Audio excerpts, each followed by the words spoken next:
Okay, what's the biggest enemy of any creative person? It's not a lack of ideas, it's not a lack of talent.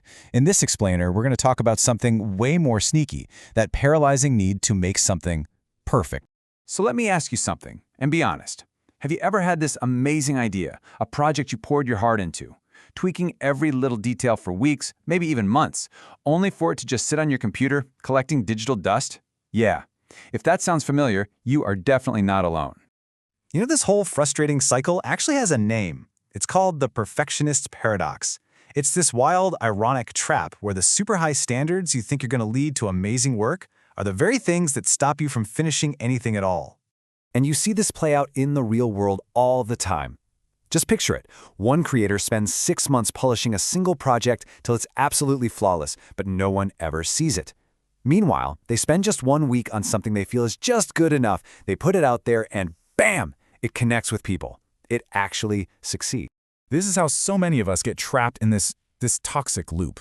You start creating something, then you start critiquing it endlessly, which of course means you never share it, and then you just repeat that whole paralyzing process with your next great idea. It's absolutely exhausting. So what is really going on here? Why do we do this to ourselves? Well, it turns out this whole thing isn't actually about some noble quest for quality. Nope, it's about something much, much deeper. At its very core, perfectionism is really just a shield. It's this super sophisticated defense mechanism that we build to keep ourselves safe from all the scary things that might happen when we share our work with the world. And what are those scary things? Well, you know them. It's the fear of judgment from critics. It's that constant nagging feeling that you're not quite ready. It's the anxiety of being compared to everybody else, and of course, the big one, the fear of failing out in the open, of being seen as just not good enough. Right? This is the secret, unspoken logic that perfectionism runs on.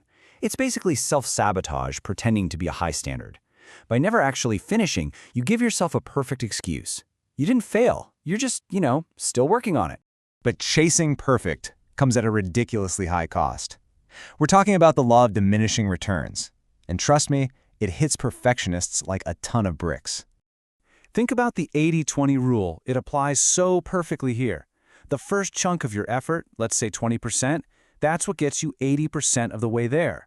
But then we spend the other 80% of our time and energy chasing that last teeny tiny 20% of what we think is perfect.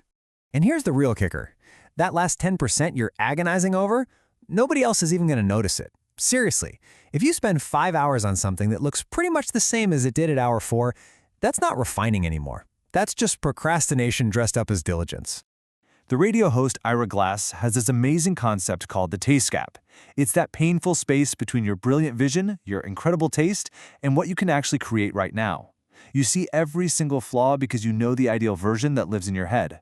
But your audience, they just see the thing you made. They don't have that internal blueprint of all its so-called imperfections. So what's the way out of this? Well, the most successful, most prolific artists in history all shared a secret weapon. They totally embraced the power of good enough.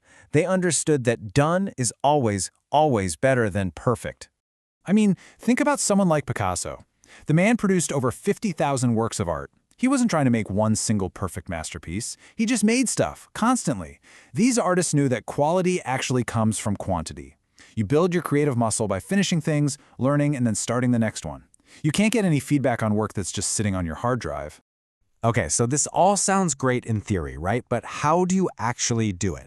How do we break this cycle for real? Let's get into a practical action plan, stuff you can start using today. First up, I want you to adopt the 90% rule. It's super simple. When a project feels about 90% of the way there, it's done. That's it. Post it, ship it, move on. That last 10%, that is the danger zone. That's where your time and creativity go to die. Second, and this is huge, you have to separate creating from critiquing. When you're in creator mode, your only job is to create. Be messy, have fun, give yourself total permission to make bad stuff. Editing while you create is like trying to drive a car with the emergency brake on. You're not going anywhere. Save the editing for a different time, maybe even a different take. Next, try time boxing. Give yourself a hard, non-negotiable time limit. Maybe it's 5 hours, maybe it's 10, whatever. Pick a number and stick to it. A hard deadline forces you to make decisions and get across the finish line instead of noodling on it forever. Okay, this one's going to feel uncomfortable, but it is so important. Think of it like exposure therapy for your perfectionism.